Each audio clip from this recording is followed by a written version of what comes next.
नवरात्रि के तीसरे दिन मां चंद्रघंटा की उपासना करने के लिए सिविक सेंटर स्थित सिद्ध शक्ति पीठ बगलामुखी मंदिर में भक्तों की भीड़ लगी रही। देवी साधकों ने विधिवत पूजन अर्चन किया और माता रानी को भोग अर्पित कर मंगल कामना की। नए वित्तीय वर्ष की शुरुआत के साथ ही दिए गए लक्ष्य की प्राप्ति और समय सीमा में कार्यों को पूरा करने के निर्देश कलेक्टर इलैया राजा टी ने अधिकारियों को टीएल बैठक में दिए हैं। दूध मूल्य वृद्धि को लेकर बीटीवी द्वारा चलाई जा रही मुहिम का असर नजर आने लगा है। कलेक्टर ने खाद्य सुरक्षा एवं औषधि प्रशासन विभाग को दूध की गुणवत्ता की जांच कराए जाने के निर्देश की बात कही है। इसके अलावा उन्होंने ये भी बताया कि दूध की दरें ना बढ़े, इसकी भी मॉनिटरिंग की जा रही है। नियमित टीकाकरण से वंचित बच्चों में टीकाकरण के प्रति जन जागरूकता लाने जिले में टीका एक्सप्रेस रथ का शुभारंभ हुआ है, जिसे कलेक्टर इलैया राजा टी ने कलेक्ट्रेट कार्यालय से हरी झंडी दिखाकर रवाना किया। भीषण गर्मी और लू के मद्देनजर स्कूलों के समय में परिवर्तन किए जाने की मांग उठने लगी है। इस मामले में कलेक्टर इलैया राजा टी ने कहा कि मौसम में हुए बदलाव के बाद सीएमएचओ को निर्देश दिए गए हैं कि लू से बचाव के लिए एक एडवाइजरी जारी करें।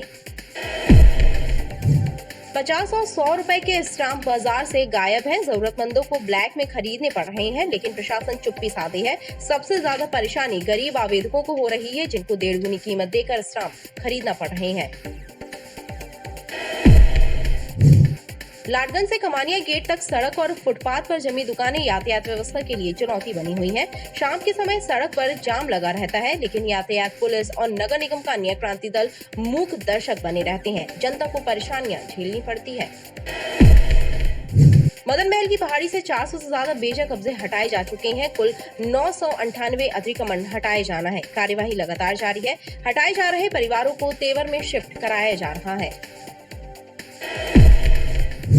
एक्सीडेंट में मृत हुए संगम कॉलोनी निवासी 17 वर्षीय किशोर के शव का पोस्टमार्टम नहीं कराए जाने पर अड़े परिजनों और पुलिस कर्मियों के बीच विवाद की स्थिति बन गई। मेडिकल अस्पताल मर्चरी विभाग में काफी देर तक हंगामा मचा रहा।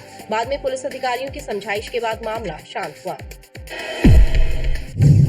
आईपीएल क्रिकेट की शुरुआत होते ही एक बार फिर शहर में क्रिकेट के सट्टे का कारोबार करने वाले सटोरिये सक्रिय हो गए हैं। देर रात कोतवाली और संजीवनी नगर थाना क्षेत्रों में 2 अलग-अलग स्थानों पर दबिश देकर पुलिस ने क्रिकेट के सट्टे के कारोबार से जुड़े 7 सटोरियों को गिरफ्तार किया। मारूताल थाना पुलिस और क्राइम ब्रांच की टीम ने औरिया स्थित एक शासकीय स्कूल के मैदान में चल रहे जुए के फड़ पर बीती रात छापामार कार्रवाई की। फड़ से पुलिस ने जुआ खेल रहे 6 जुआरियों को दबोचा।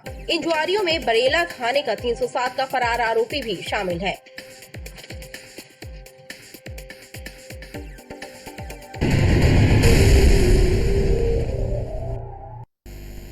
नमस्कार, बीडीवी न्यूज के इस बुलेटिन में आपके साथ मैं हूं स्वाति। शहर से जुड़ी ही खबरों को देखेंगे विस्तार से, लेकिन सबसे पहले एक नजर डालते हैं हेडलाइंस पर। नवरात्र पर्व के तीसरे दिन देवी मंदिरों में हुआ मां के तीसरे स्वरूप चंद्रघंटा का पूजन। भक्तों ने की भक्ति भाव से मां की आराधना। मदन महल की पहाड़ी से अतिक्रमण हटाने की कार्यवाही लगातार जारी। अब तक हटाए 400 से ज्यादा बेजा कब्जे। 998 अतिक्रमण हटाए जाना है तय। रोड लाइंस के ऑफिस और किराए के मकान में चल रहा था आईपीएल सट्टे का कारोबार। कोतवाली और संजीवनी नगर पुलिस ने 7 सटोरियों को दबोचा। नकदी, मोबाइल, टीवी और लाखों के हिसाब किताब से जुड़े दस्तावेज बरामद। और 307 का फरार आरोपी खेल रहा था जुआ। मारूताल पुलिस ने औरिया में जुआ फड़ पर छापा मारकर पकड़े आधा दर्जन जुआरी। जुआरियों से 11,070 रुपए भी बरामद। नवरात्रि के तीसरे दिन मां चंद्रघंटा की उपासना करने के लिए सिविक सेंटर स्थित सिद्ध शक्ति पीठ बगलामुखी मंदिर में भक्तों की भीड़ लगी रही। देवी साधकों ने विधिवत पूजन अर्चन किया और माता रानी को भोग अर्पित कर मंगल कामना की।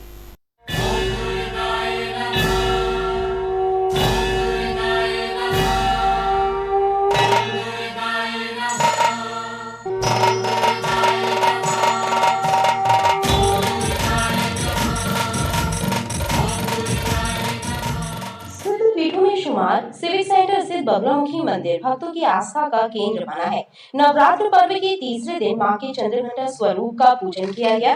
बगलामुखी मंदिर से भक्तों की गहरी आस्था जुड़ी है। नवरात्र पर्व पर मंदिर में 1100 अखंड ज्योति कलश प्रज्वलित किए हैं, जो मां भगवती के प्रति भक्तों की आस्था का प्रतीक है। भक्तों का कहना है कि मंदिर में मांगी गई हर मुराद पूरी होती है। नवरात्रि का तीसरा दिन है माता जी के मंदिर में आए दर्शन करने के लिए। दर्शन का लाभ प्राप्त करके सभी श्रद्धालु जा रहे हैं। कैसा हुआ दर्शन करके, क्या मांगा माँ से? वो तो सब नवरात्रि है ना, सब अपनी इच्छा रखते हैं और काफ़ी भीड़ है मंदिर में, काफ़ी अच्छा दर्शन हुए। चैत्र नवरात्रि के टाइम पे हमेशा आता हूँ, डेली आता हूँ। इस टाइम पे माँ के दरबार में वो मुरादें पूरी होती हैं। आदिशक्ति के तीसरे स्वरूप मां चंद्रघंटा की आराधना कर भक्तों ने परिवार की सुख समृद्धि की कामना की। नए वित्तीय वर्ष की शुरुआत के साथ ही दिए गए लक्ष्य की प्राप्ति और समय सीमा में कार्यों को पूरा करने के निर्देश कलेक्टर इलैया राजौटी ने अधिकारियों को टीएल बैठक में दिए हैं। समय सीमा बैठक में उद्यम क्रांति योजना के तहत आयोजित कार्यक्रम और 7 अप्रैल को आयोजित होने वाले शिविर की तैयारियों की भी समीक्षा की गई। टीएल बैठक में कलेक्टर इलैया राजौटी ने अधिकारियों को स्पष्ट निर्देश दिए हैं कि नए वित्तीय वर्ष के लिए निर्धारित किए गए लक्ष्यों को पूरा करने के लिए अभी से ही जुट जाएं। अंतिम दिन की राह नहीं देखें, बल्कि कार्य योजना तैयार कर उस पर अमल करें। बैठक में उन्होंने सीएम हेल्पलाइन प्रकरणों, राजस्व मामलों का निराकरण करने सहित अन्य मुद्दों पर चर्चा की और इनका गंभीरता पूर्वक निराकरण करने के निर्देश दिए। हमने सभी डिपार्टमेंट्स को पिछले माह के निर्देशित किया गया था, कोई भी बजट लैप्स नहीं होना चाहिए। उसका भी हम लोगों ने रिव्यू किया है। इसमें बजट लैप्स होने का अभी तक संज्ञान में नहीं आया है। और आने वाले समय के पूरा फिनेंशियल ईयर का कोई भी टारगेट्स हैं वो पहले से सेट करने के लिए सभी लोगों को निर्देश दिए हैं। इसका भी वेट करने की ज़रूरत नहीं है। जैसे ट्राइबल डिपार्टमेंट का बस्ती विकास, जैसे बहुत सारे जैसे लास्ट में आके ये लोग प्लान करते हैं, उसके बाद इम्प्लीमेंटेशन में प्रॉब्लम रहती है। तो वो सारी चीज़ें पहले से अप्रैल में ही मई में ही हम लोग शुरू करें कि सारी चीज़ें प्लानिंग करने के लिए जैसे बजट मिलता है तो उस काम को आगे हम लोग पूरा करें। इस सप्ताह में हमारे 2 कैंप्स हम लोग प्लान कर रहे हैं, उसको लेकर हमने डायरेक्शन दिए हैं। कल मुख्यमंत्री उद्यम क्रांति योजना का माननीय मुख्यमंत्री महोदय द्वारा शुरुआत हो रही है। उसमें आई थिंक जबलपुर में अभी हम लोग आई थिंक टॉप 5 डिस्ट्रिक्ट्स में है, मतलब नंबर ऑफ सैंक्शंस का। आज भी हम लोग बैंक के साथ बैठ कर रिव्यू करेंगे। जबलपुर जिले के साथ इंटरेक्शन भी होगा, उसको लेकर हम लोग ने समीक्षा की है। और 7 तारीख को हमारी एक मेहा मानसिक दिव्यांग लोग हैं, उनके लिए शिविर आयोजित है। 3000 की आसपास लोगों को आइडेंटिफाइड है। उसमें autism, cerebral palsy, MR, mentally retarded और बहिर्विकलांगता, इन स्पेशल कैटेगरीज की लोगों के लिए सेपरेट शिविर है। एमएलबी स्कूल में है। उसमें ग्रामीण क्षेत्र से लेकर नगर पंचायत तक सारे लोगों को आने ले जाने के लिए व्यवस्था के लिए निर्देश दिए हैं। वहीं उनके द्वारा उद्यम क्रांति योजना कार्यक्रम एवं दिव्यांग शिविर की तैयारियों की भी समीक्षा की गई। दूध मूल्य वृद्धि को लेकर बीटीवी द्वारा चलाई जा रही मुहिम का असर नजर आने लगा है। कलेक्टर ने खाद्य सुरक्षा एवं औषधि प्रशासन विभाग को दूध की गुणवत्ता की जांच कराए जाने के निर्देश देने की बात कही है। इसके अलावा उन्होंने ये भी बताया कि दूध की दरें ना बढ़े, इसकी भी मॉनिटरिंग की जा रही है। कलेक्टर इलैया राजौटी ने बताया कि दूध मूल्य वृद्धि के बाद उनके द्वारा डेयरी संचालकों की बैठक लेकर 3 रुपए दाम कम कराए थे और अब दूध मूल्य वृद्धि को लेकर मॉनिटरिंग भी की जा रही है। वहीं दूध की गुणवत्ता की जांच के सवाल पर उन्होंने कहा कि अभी भी दूध की गुणवत्ता की जांच कराई जा रही है, लेकिन अब वो और अधिक सैंपलों की जाँच करने के लिए खाद्य सुरक्षा एवं औषधि प्रशासन विभाग को निर्देश जारी करेंगे। इनका रेट्स जनरली निजी तौर पे लोगों के द्वारा डिसाइड किया जाता है। तो जनरली जबलपुर ज़िले में नॉलेज में आया है कि मतलब इन लोगों ने 65 रुपीज़ डिसाइड किया है। उसके लेकर फिर इमीडिएटली हम लोगों ने वेटनरी डिपार्टमेंट से हम लोगों ने मीटिंग कॉल की। फिर उसके बाद डेयरी एसोसिएशन के कितने भी मेंबर्स हैं उनके साथ बैठ के बात किए हैं। तो हम लोगों ने दोनों के बीच में अच्छे से डिस्कशन हुआ है। तो एक साथ मतलब इस प्रकार का रेट्स ये करना मतलब ठीक नहीं है। उसके लेकर दोनों के आपसी सहमति बनी। फिर उन लोगों ने ही 3 रुपये वापस कम करके 60 रुपीज़ में भेजने के लिए डिसीजन लिया गया है। एंड हर चीज़ें मतलब जब लेवल बढ़ता है हम लोग प्रशासन लगातार इसके ऊपर भी ध्यान रख रहा है। लगातार विभिन्न स्टेक होल्डर्स हैं उनके बीच में इंटरेक्शन कम्युनिकेशन हम लोग इस्टेब्लिश करते हुए इस चीज़ को हम लोग देखें। सर दूध की जाँच हुआ करती थी, पहले जब दूध नहीं निकलता था सुबह पी जाती थी, कहाँ से दूध का निकलना होता था तो उसकी जाँच होती थी, लेकिन आजकल जाँच होती नहीं है और मिलावटी दूध ही शहर रेट वगैरह आया कई जगह ऐसी बात नहीं अभी भी होती है कि मतलब हमारी फूड सेफ्टी डिपार्टमेंट के फूड इंस्पेक्टर्स हैं उनके माध्यम से ऐसा कोई चीज़ होता और ज़्यादा सैंपल्स कलेक्ट करने के लिए बोलेंगे। गौरतलब है कि दूध मूल्य वृद्धि के खिलाफ पीटीवी के द्वारा मुहिम चलाई गई थी, जिस पर संज्ञान लेकर कलेक्टर ने डेयरी संचालकों से चर्चा की थी और दूध के दाम 3 रुपए कम हुए थे। नियमित टीकाकरण से वंचित बच्चों में टीकाकरण के प्रति जन जागरूकता लाने के लिए जिले में टीका एक्सप्रेस रथ का शुभारंभ हुआ, जिसे कलेक्टर इलैया राजाटी ने कलेक्ट्रेट कार्यालय से हरी झंडी दिखाकर रवाना किया। नियमित टीकाकरण से छूटे बच्चों का टीकाकरण कराने के लिए कलेक्ट्रेट कार्यालय से टीका रथ रवाना किया गया है, जिसे कलेक्टर इलैया राजाटी ने हरी झंडी दिखाई।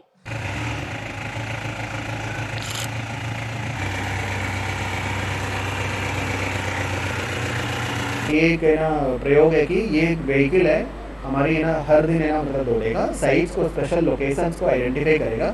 इसमें हम लोगों ने बच्चे को अट्रैक्ट करने के लिए एलिमेंट्स भी खेलने के सामग्री टाइप का भी ऐड किए हैं। इसमें लाउड स्पीकर सिस्टम लगा हुआ है। पहले से हम लोग कैंप का डेट्स वगैरह निर्धारित कर देंगे, अच्छे से अनाउंसमेंट करेंगे और उन बच्चे को भी हम लोग छूटे हुए कोई भी बच्चे ना छूटे, कंप्लीट इम्यूनाइजेशन के ऊपर हमारी फोकस है। मुझे लग रहा है ये टीका एक्सप्रेस की प्रयोग है, कुछ बच्चे छूट गए तो उन बच्चे को कवर करने के लिए टीकाकरण एक्सप्रेस रथ के जरिए लोगों में बच्चों के नियमित टीकाकरण के प्रति जागरूकता लाने का काम किया जाएगा। इसमें बच्चों के खेलने के खिलौनों की भी व्यवस्था की गई है ताकि वो आसानी से टीके लगवा सकें। भीषण गर्मी और लू के मद्देनजर स्कूलों के समय में परिवर्तन किए जाने की मांग उठने लगी है। इस मामले में कलेक्टर इलैया राजाटी ने कहा कि मौसम में हुए बदलाव के बाद सीएमएचओ को निर्देश दिए गए हैं कि लू से बचाव के लिए एक एडवाइजरी जारी करें। कलेक्टर ने कहा कि स्कूलों का समय बदले जाने को लेकर जिला शिक्षा अधिकारी एवं स्कूल प्रबंधनों से चर्चा कर जल्द ही निर्णय लिया जाएगा। मध्य प्रदेश शासन के द्वारा लू को लेकर एक सेपरेट निर्देश जारी किए हैं कि ये हम लोग भी एक एडवाइजरी जारी करेंगे डिस्ट्रिक्ट लेवल से। सीएमएचओ को इसके लेकर डायरेक्शन दिए हैं।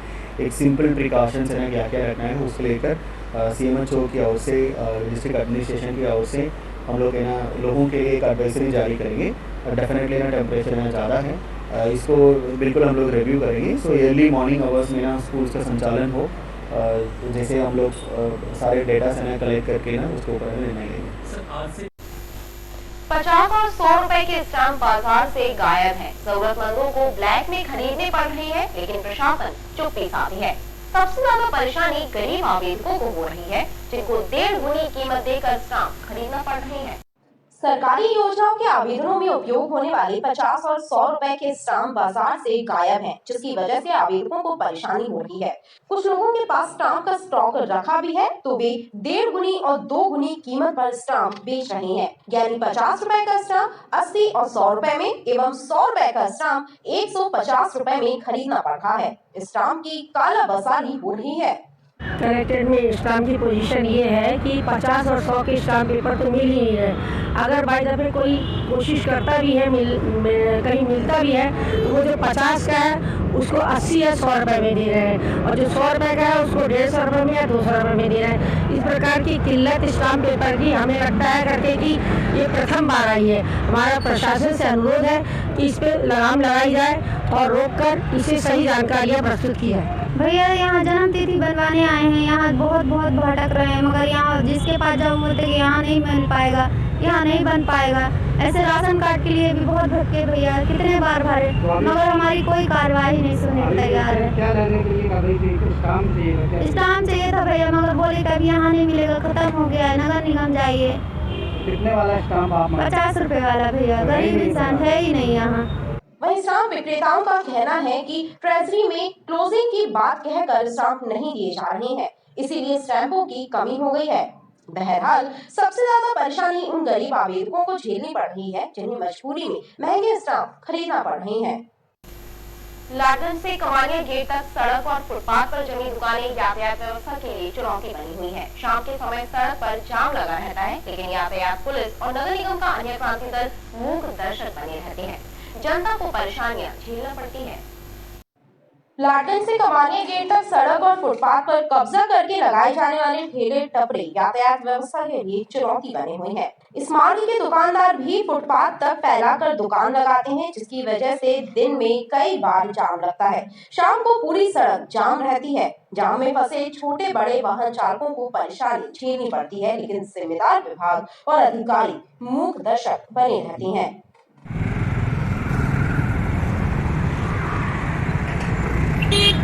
ट्रैफिक जाम है पूरा चारों तरफ, देखिए ना। और ये जो फुटपाथ है, दुकानदार लोग ये पूरा फुटपाथ कवर करके बैठे हैं, थोड़ा इनके बारे में बोलिए कुछ। मतलब आप नगर निगम अतिक्रमण वाले आते हैं, फिर इसके बाद ये जमा लेते हैं, तो आप और कार्रवाई कीजिए। नगर निगम को विशेष ध्यान देना चाहिए इस चीज़ पे। इस पर रोज कार्रवाई होगी। बिल्कुल रोज होनी चाहिए। आम जनता को बहुत परेशानी हो रही है। ये बीच में देखिए ऑटो खड़े हो जाते हैं, कारें खड़ी हो जाती हैं, और पूरा ये तो जनता के लिए बनाया गया है ना।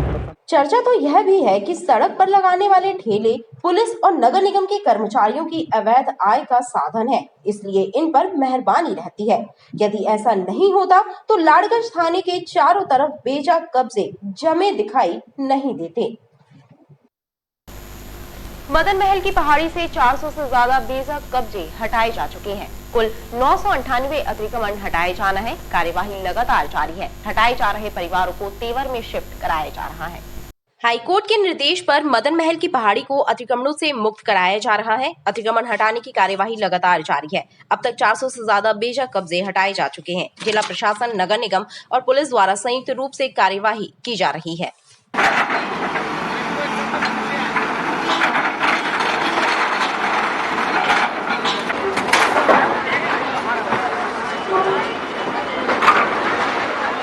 हटाए जा रहे परिवारों को तेवर स्थित पुनर्वास स्थल भेजा जा रहा है। इस कार्य में प्रशासन उनकी मदद कर रहा है। नगर निगम के वाहनों में गृहस्थी का सामान तेवर भेजा जा रहा है। एक्सीडेंट में मृत हुए संगम कॉलोनी निवासी 17 वर्षीय किशोर के शव का पोस्टमार्टम नहीं कराए जाने पर अड़े परिजनों और पुलिस कर्मियों के बीच विवाद की स्थिति बन गई। मेडिकल अस्पताल मर्चुरी विभाग में काफी देर तक हंगामा मचा रहा। बाद में पुलिस अधिकारियों की समझाइश के बाद मामला शांत हुआ। वहीं परिजनों ने पुलिस की कार्यप्रणाली पर सवाल उठाए हैं। महाराष्ट्र के दर्शन करके लौटते वक्त एक बस सड़क दुर्घटना में मृत हुए संगम कॉलोनी निवासी संदीप जैन के 17 वर्षीय पुत्र समन जैन के शव का पोस्टमार्टम नहीं कराए जाने की परिजनों ने पुलिस से गुहार लगाई, लेकिन पुलिस कानूनी प्रक्रिया का हवाला देकर पोस्टमार्टम कराने पर अड़ी रही, जिसको लेकर हंगामे की स्थिति बन गई। मृतक के परिजनों ने पुलिस पर अभद्रता करने का आरोप लगाया है। उनका कहना है कि जिस तरह से पुलिस की कार्यप्रणाली थी वो उचित नहीं थी। हमें किसी भी तरीके से पीएम नहीं कराना है, इसके लिए आप लिखित में दे दो। हम लोग पूरे परिवार के लोग सहमत हैं और पीएम नहीं कराना। हमने उसमें सहमति दे दी। सहमति देने के बाद आप इस तरीके से बर्ताव कर रहे हैं कि तुम लोगों ने कानून से उठ के उल्लंघन किया है और ये पीएम होता है और तुम लोग अपनी कार्रवाई और धक्का देके कहने लगे तुम लोग अगर मेरी नौकरी गई तो तुम लोग को बख्शेंगे नहीं। ये शब्द भी बोलेगा अभी हमसे। मतलब किस तरीके से आज हमें विश्वास में लेके हमसे सारे साइन करवाए, सारे फॉर्मेलिटी में मेरे साइन करवाने के बाद आप मेरे से बोल रहे अगर मेरी नौकरी गई तो तुम लोग को बख्शेंगे नहीं। इस तरीके से बर्ताव आज प्रशासन ने किया। वहीं गढ़ा थाना प्रभारी राकेश तिवारी ने बताया कि परिजनों को समझाइश दी गई और कानूनी प्रक्रिया की जानकारी देकर पोस्टमार्टम के लिए तैयार कराया गया। उनके परिवार के जो रिलेटिव हैं उनका कहना था कि हम अपने जो मृतक है उसके शव का मतलब छेदन विच्छेदन हम नहीं करने देंगे, जो कि मतलब एक्सीडेंट के मामले में जो जिसमें मृत्यु आकस्मिक कारणों से होती है उसमें आवश्यक होता है पीएम कराना। उनको समझाने का बहुत प्रयास किया गया। उसके बाद में भी वो उत्तेजित होकर वो सहयोग नहीं कर रहे थे और अवैध रूप से जो है वो चाह रहे थे कि बिना किसी उस पीएम के लेके जाएं। इसी बात में वो है उनका बॉडी का पीएम करा के अभी रवाना कर दिया गया है। बहरहाल इस मामले को लेकर मृतक के परिजनों और पुलिस के बीच काफी देर तक बहस की स्थिति बनी रही। आईपीएल क्रिकेट की शुरुआत होते ही एक बार फिर शहर में क्रिकेट के सट्टे का कारोबार करने वाले सटोरिये सक्रिय हो गए हैं। देर रात कोतवाली और संजीवनी नगर थाना क्षेत्रों में 2 अलग-अलग स्थानों पर दबिश देकर पुलिस ने क्रिकेट के सट्टे के कारोबार से जुड़े 7 सटोरियों को गिरफ्तार किया। आईपीएल क्रिकेट सीरीज की शुरुआत होने के बाद शहर में क्रिकेट के सट्टे का कारोबार करने वाले सक्रिय हो गए हैं।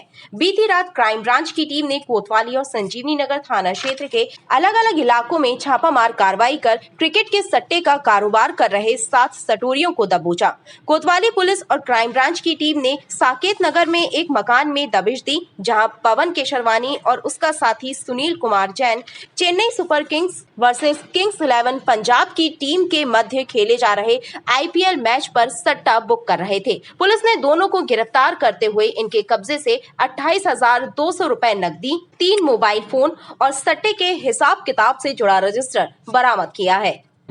देर रात्रि क्राइम ब्रांच के साथ जब शहर का भ्रमण किया जा रहा था, मुखबिर की सूचना प्राप्त हुई कि साकेत नगर में पेट्रोल पंप के पीछे पवन केसरवानी और सुनील जैन निवासी कोतवाली क्षेत्र जबलपुर के हैं। इन दोनों के द्वारा साकेत नगर में किराए का मकान लेकर IPL क्रिकेट के सट्टे का कारोबार किया जा रहा था। इस सूचना पर पुलिस ने क्राइम ब्रांच के साथ संयुक्त रूप से दबिश दिया और आरोपी पवन केसरवानी, सुनील जैन को संयुक्त रूप से किराए के घर के अंदर सट्टे का कारोबार चलाते हुए पकड़ा गया, जिसमें करीब 4 लाख रुपए के सट्टे के कारोबार सहित नकदी 28,000 रुपये इसमें बरामद हुए हैं। सट्टा उपकरण प्लस टीवी, मोबाइल इनकी बरामदगी की गई है। आरोपियों के विरुद्ध आपराधिक प्रकरण पंजीबद्ध किए जाकर उन्हें आज न्यायालय में प्रस्तुत किया जा रहा है। वहीं संजीवनी नगर थाना पुलिस ने अंधमुख बाईपास के पास स्थित दिल्ली रोड लाइंस के ऑफिस में चल रहे क्रिकेट सट्टे के अवैध कारोबार का पर्दाफाश किया।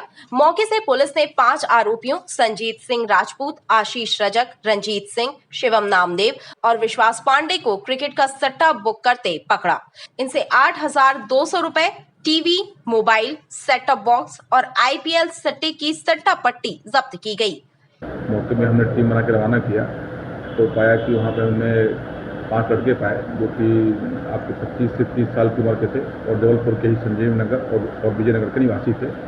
ये ऑनलाइन लिंक के माध्यम से लोगों को सट्टा की लिंक देते थे और उसमें पैसा लगाते थे और साथ में फ़ोन करके भी लोगों को उसमें पट्टी लिखते थे कि आपका पैसा इतना है और उसकी फाइनल लिंक कहाँ पे ये देते थे उसका जो भी हमने सर्च किया है कि ये लखनऊ जोन की लिंक आई है कि वहाँ पे ये अपना फाइनल वो देते थे हिसाब किताब। तो आगे भी हम सर्च करेंगे इसमें और हमने अभी इसमें 5 मोबाइल जब्त किए हैं और लगभग 8,600 रुपये और साथ में एक टीवी का सेट और सेट टॉप बॉक्स वगैरह हमने इसमें जब्ती किया हुआ है। पुलिस क्रिकेट के सट्टे का अवैध कारोबार करने वाले इन सभी आरोपियों से पूछताछ कर और भी जानकारी जुटाने का प्रयास कर रही है। मारोताल थाना पुलिस और क्राइम ब्रांच की टीम ने औरिया स्थित एक शासकीय स्कूल के मैदान में चल रहे जुए के फड़ पर बीती रात छापामार कार्रवाई की। फड़ से पुलिस ने जुआ खेल रहे 6 जुआरियों को दबोचा। इन जुआरियों में बरेला थाने का 307 का फरार आरोपी भी शामिल है। मारोताल थाना पुलिस और क्राइम ब्रांच की टीम ने देर रात औरिया में स्थित एक शासकीय स्कूल के मैदान में जमे जुए के फड़ पर छापामार कार्रवाई की। पुलिस ने मौके पर जुआ खेल रहे 6 लोगों को पकड़ा, जिनसे 11,070 रुपए जब्त किए गए। पकड़े गए आरोपियों में से एक आरोपी राज बरेला थाने से 307 के मामले में फरार था। मारोताल पुलिस ने आरोपियों को बरेला पुलिस के सुपुर्द किया है। इसके अलावा जुआ फड़ से पकड़े गए राजकुमार चढ़ार, गौतम केवट, रज्जू उर्फ फूकचंद केवट, अरविंद बेन, मणिशंकर दीक्षित के विरुद्ध जुआ एक्ट का मामला भी पंजीबद्ध किया है। वहाँ पे दबिश दी गई तो देखा कि वहाँ पे काफ़ी लोग जुआ खेल रहे हैं। उसमें से 6 लोग पकड़ में आए जिनको घेराबंदी करके पकड़ा गया। उनके पास से 11,070 रुपये मिले, जिनको विधिवत जब्त किया गया और आरोपियों को प्रॉपर कार्रवाई किया गया। इसमें विशेष उल्लेखनीय बात ये थी कि जो राज यादव उन्हीं जुआ खेलने वालों में था, वो बरेला से काफ़ी समय से फरार चल रहा था। 307 में बरेला से संपर्क करके उनके सुपुर्द किया गया है। खबरें लगातार जारी हैं, आप देखते रहिए BTV न्यूज।